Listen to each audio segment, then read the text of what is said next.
That came out bad. Hello. Hi. I'm gonna be playing Ace Attorney. Yeah. Yeah.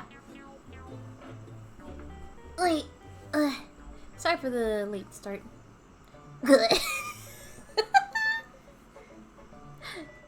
I meant to do my usual wah, but so it got kind of caught in my throat, and it just came out as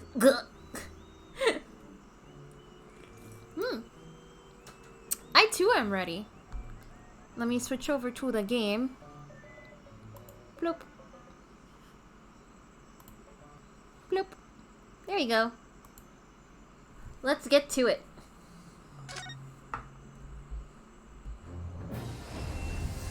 Ace Attorney! What do you mean, watch me suffer? What? What do you mean, watch me suffer? What do you mean? What the fuck do you mean, watch me suffer? What? What is it? What's wrong?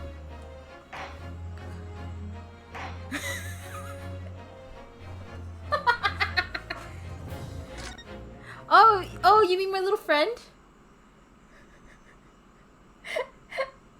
It's me.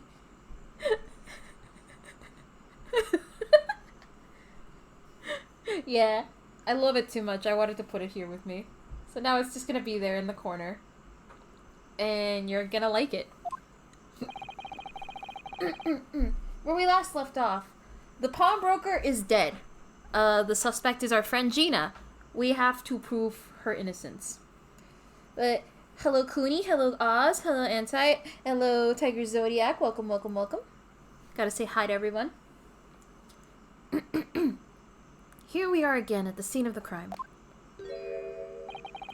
Now to thrust these representation papers in Gregson's face and see what he makes of them. A friend that takes your Pepsi and calls you bitch.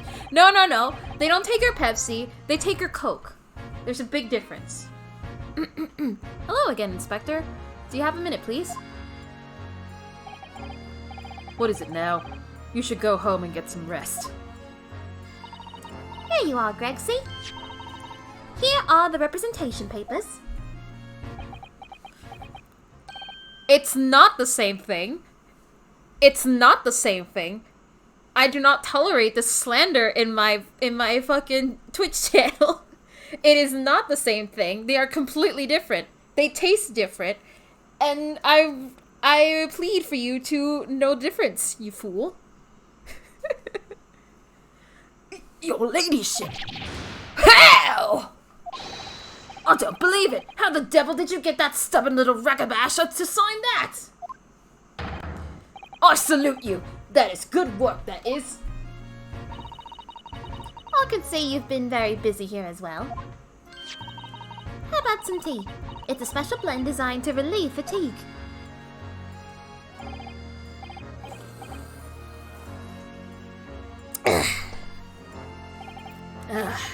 Lovely. Well, let's see now. Yes. I hardly feel tired at all. I'm fit as a fiddle, your ladyship. Would it be alright if we investigated the scene of the crime then? Do as you please. You know where it happened. Through that door behind the counter.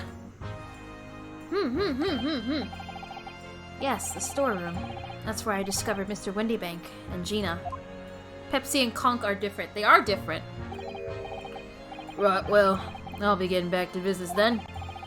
Will you be investigating in the storeroom as well, Inspector?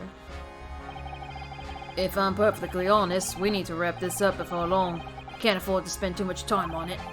But there are so many articles to go through, it's taken forever, even with the lads working around the clock. Which is a problem, because there's another case the yards need to investigate urgently. That must be what Lord Strongheart meant by far more serious matters before. So what I'm saying is, don't get under my feet, sunshine!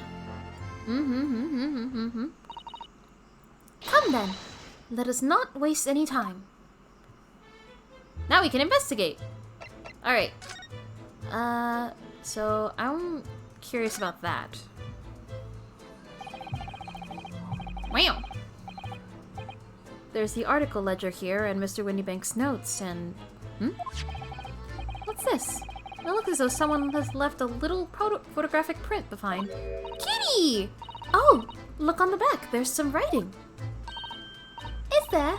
Oh, show us, Susie. Show us. Have fun investigating. I will. Oh, that's blood. 15th of February, 10:30 p.m. Article deposited. 1 gentleman's overcoat. Loan amount paid, £1. Redemption deadline, 15th of April, 10:30 p.m. A gentleman's overcoat pawned for £1. Clearly it was a very fine coat. In fact, I think... Yes, this must be the ticket for the overcoat that Guinea redeemed yesterday. And is still wearing, which belonged to McGilded. I think it's bull. Yeah, it's time. I would have never expected the redemption ticket to be handwritten on the back of a photograph, though. It seems Mr. Windybank just used whatever piece of paper he happened to have hand. Kitty!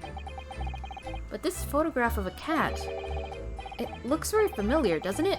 I'm sure I've seen this exact same picture somewhere else recently. Oh, yes, you're right. Very recently. It's the same as the one Guinea gave us earlier.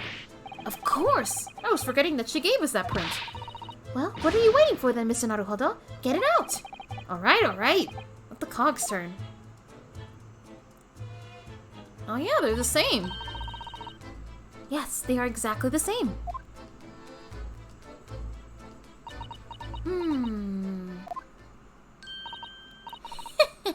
I've got it.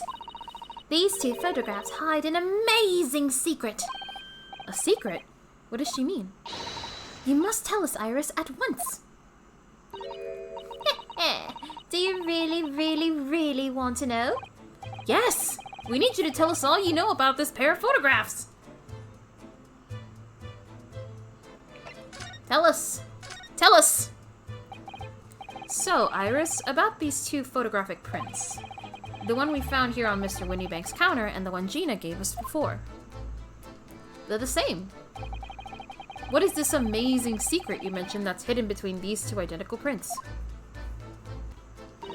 Actually, that's not quite right. Sorry? If you look carefully, the 2 prints aren't the same. Not exactly. Oh, is this another thing where we use the 3DS's like 3D function to figure something out? They're not? Have another look at them now. Can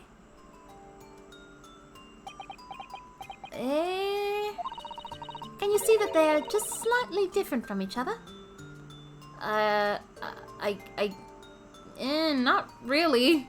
Wait,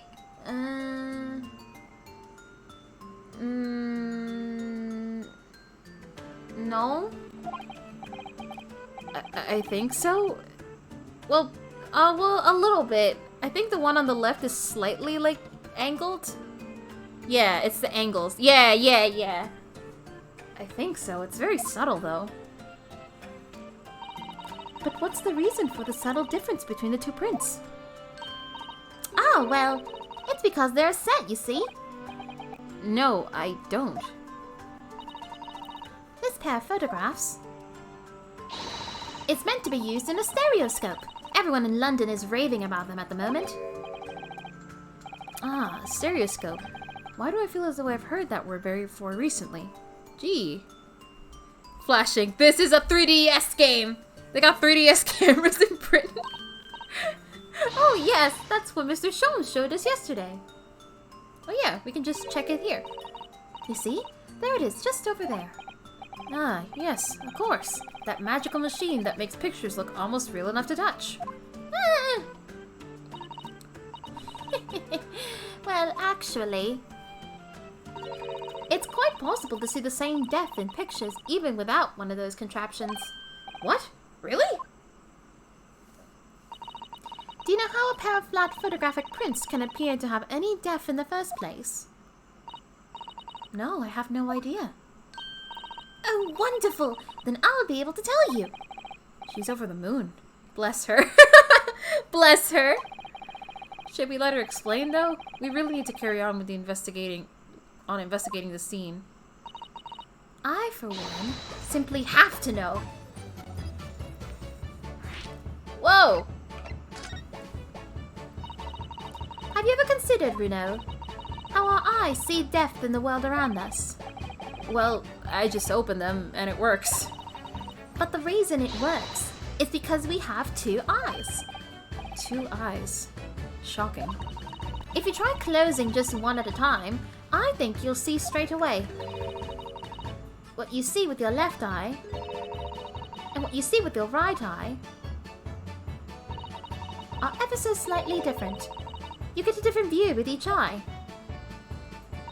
Yes, the position of objects seems to shift slightly. Exactly.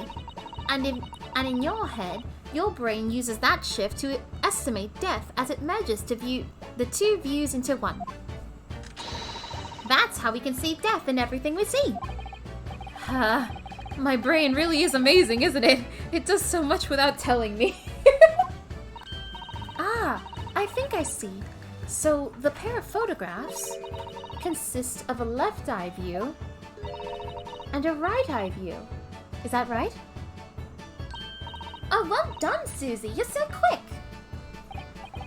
So, if you can persuade your brain to merge the two pictures together in your head, you'd be able to see depth in these prints? Yes, Runo. You're beginning to understand.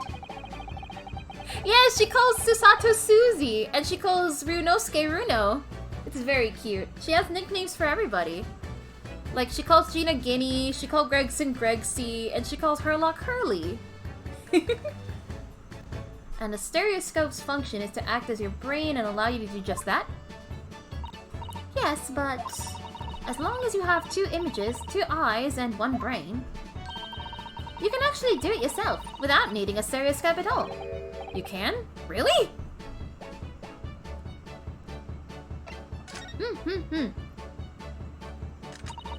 Let's try it. Let's see if you can view this pair of prints without the help of a stereoscope. Oh yes, I'm dying to have a go! Susato-san really loves this kind of thing. You need to be able to cross your eyes. That's the main thing. Can you both do that? Cross my eyes? I think I can. Watch me. Watch me and see if you can copy. Make your eyes do this. All right, let me try. Are you ready, Mr. Naruhodo?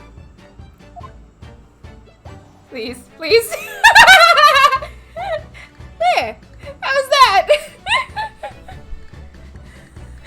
Has appliance hardware green eggs and hams showed up yet? No, not yet. We just started, so he hasn't showed up at all. Wonderful! Now it's your turn, Reno. The trick is to concentrate on looking at the bridge of your nose with both eyes at the same time. Not exactly an easy task when 2 people are staring at you cross-eyed.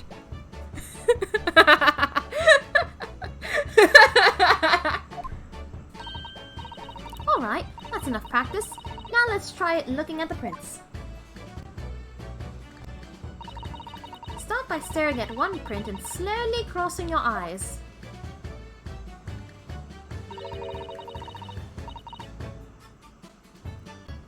You should see 2 overlapping images like this.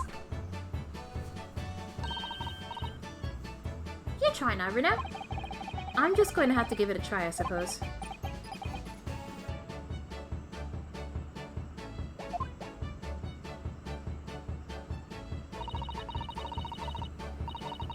Did the print split it into 2 images for you. Now It did it, but okay. Now the next step is to put the 2 pair of prints side by side like this, and then try crossing your eyes again. The prints should slowly merge until... they form a new single image in the center. Oh, yes! Mr. Naruhodo, it works! I can see it in the middle now! It looks so real! Oh, I could look at it all day! Sasato, please. I wouldn't advise that. Your eyes might start to hurt. Your turn, Reno. Pretend you're looking through the 2 pictures and slowly cross your eyes. Keep adjusting the position of your eyes until the 2 images overlap exactly in the middle. Like this. Is it?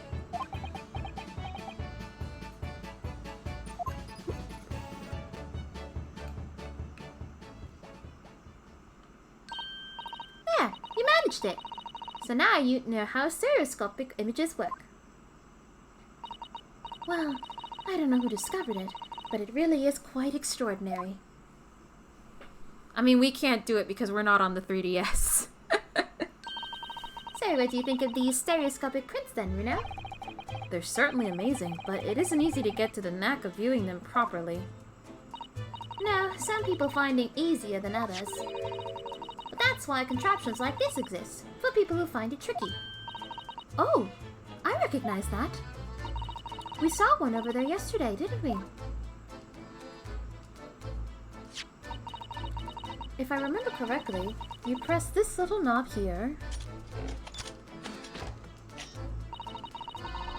and then set the pair of photographs in the stand in the back, and... does it for you. It's still amazing, even though I know roughly how it works now. Well, London seems to agree with you. Stereoscopes are very popular at the moment. You can find one of these folding contraptions in lots of households in the capital currently. But if these little machines are so affordable, surely there's no need to go around staring cross-eyed at pictures like you hate them. But it's much more satisfying to be able to see the effect with your own eyes. Well, I think so in any case. Stereoscopic pictures. I've never even heard of them until yesterday. We've certainly learned a lot about them, but I wonder if it's knowledge that I'll ever actually need. I don't know, we might need it.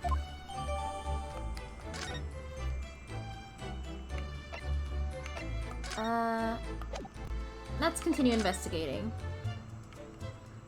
Bum bum bum bum ba dum dun dun dun dun. There's also this broken thing. The ledger that's open on the counter there really is enormous, isn't it? It must be an awful lot of work to keep track of all these hundreds of items to pawn. It's too much to think about. Better to sell it all and have a clear head, if you ask me. Clearly, Mr. Windybank was very careful when it came to the articles in his care.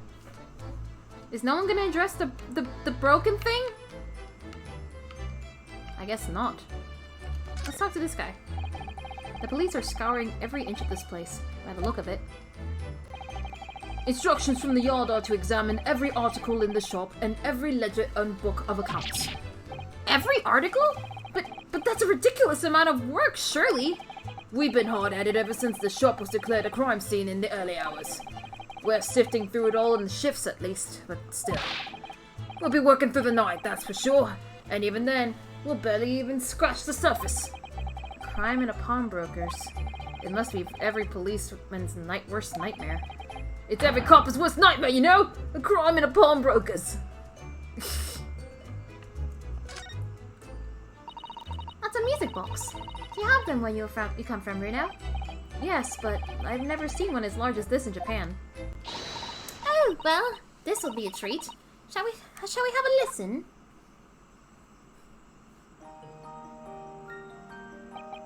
Aww.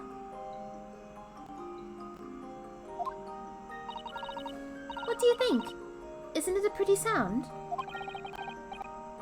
It's a beautiful sound, yes, but it's a little hard to enjoy it when all the policemen in the room are giving you fierce looks. Never mind that. If any of them say anything, I'll tell Grexy to have a word. Iris Wilson, Superintendent of Scotland Yard. I slammed my penis in the car door. I was laughing about that earlier with some friends. It's like, something about how it's said in that video makes me laugh so much. These shelves are where the pawnbrokers put articles that have been forfeited on display for customers to buy.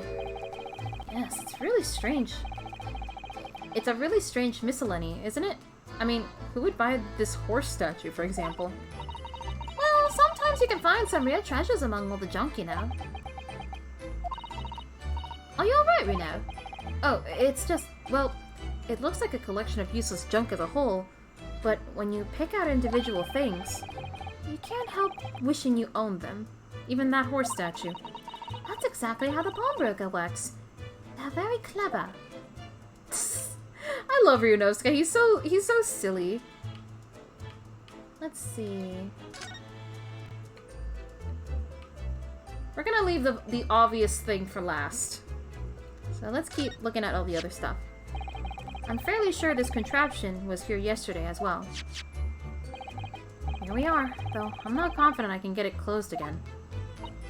Oh yes, that's a folding stereoscope. Really? This is a stereoscope? Mr. Shom showed us a picture yesterday that you were supposed to be able to see in 3 dimensions. But for that, he used that great big contraption over there. Ah, well, that's for use in public houses and places like that. It contains a carousel with all sorts of pictures inside. But this little thing is a much simpler design for use at home. There are special shops selling prints you can use in them. I have a little collection myself. I wonder if I can make money out of these in Japan. It would beat keeping my toilet sparkling clean anyway. Huh? What? This is that strange contraption that lets you see pictures of things as if they're right in front of your eyes. It makes you think, when Mr. Shones gleefully showed it to us yesterday, we were blissfully unaware that any of this was about to happen.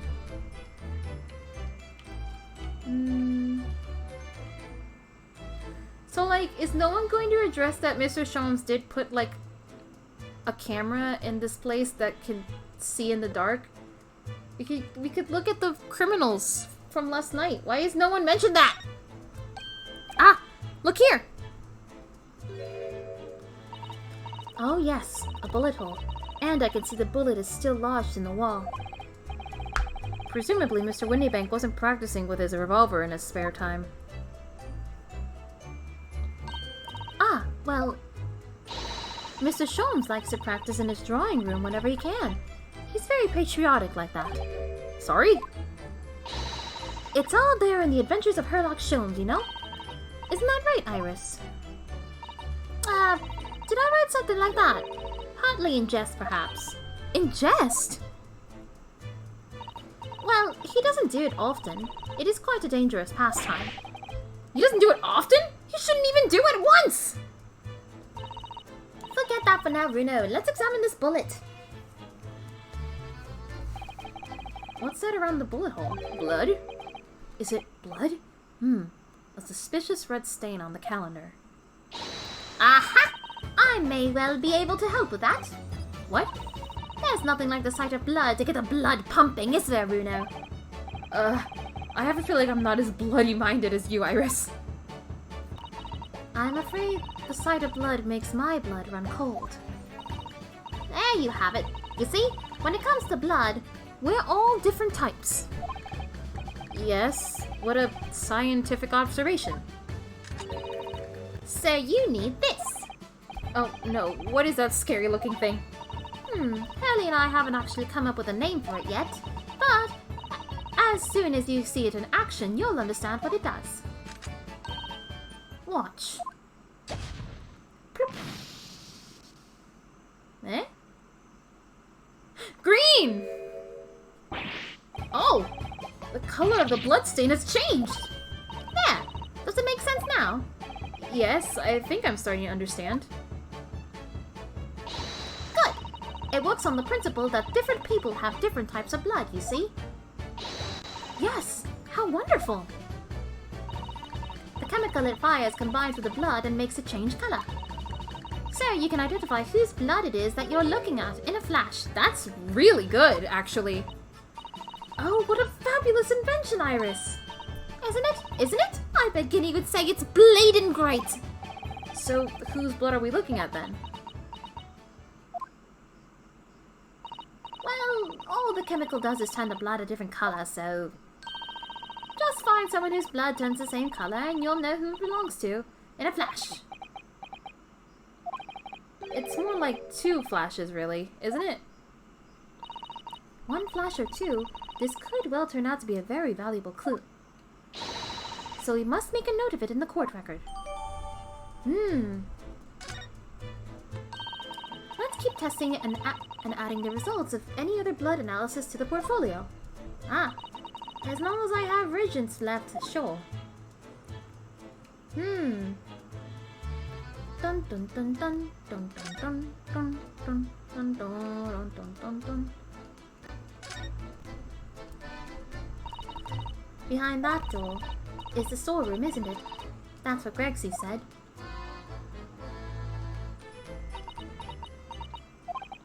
Yes, and that's where I saw that dreadful scene last night. Through that little window in the door.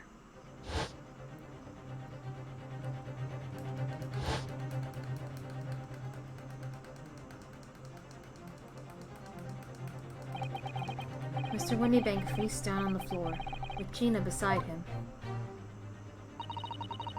As the accused's legal representative, you have the right to examine the scene, Mr. Naruhodo. We must make a thorough investigation. Yes, of course. And we will. Behind that door, that's the real scene of the crime. Don't worry, if there are clues in there, I'll find them. Hey!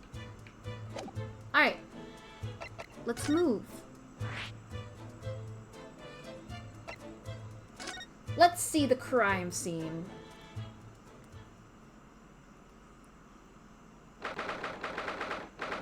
You're getting close to 10K?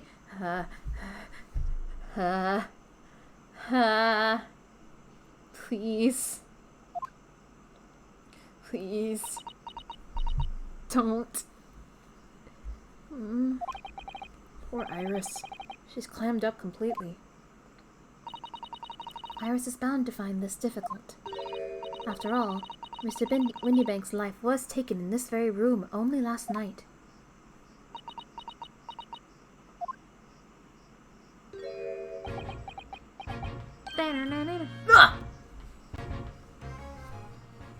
Oh! Wait, Inspector! What is it now, Sunshine? You took one look at me and tried to run away! Do you think a Scotland Yard inspector would run away from some jumped-up little defense lawyer, do ya?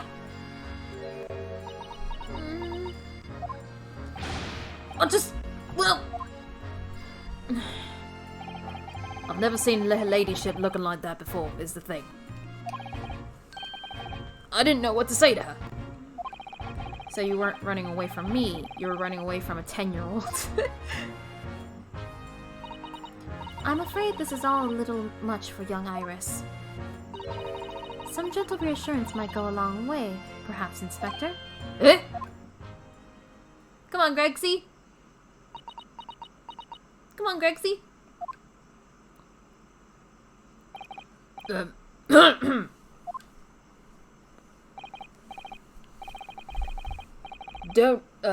Don't trouble yourself unduly, your lordship. Hi! Hi, Teeny! Hi! Welcome, welcome! We are investigating the crime scene. Your ladyship? I mean, at least you're not dead, are you? Gregson. Oh, thank you for the bits!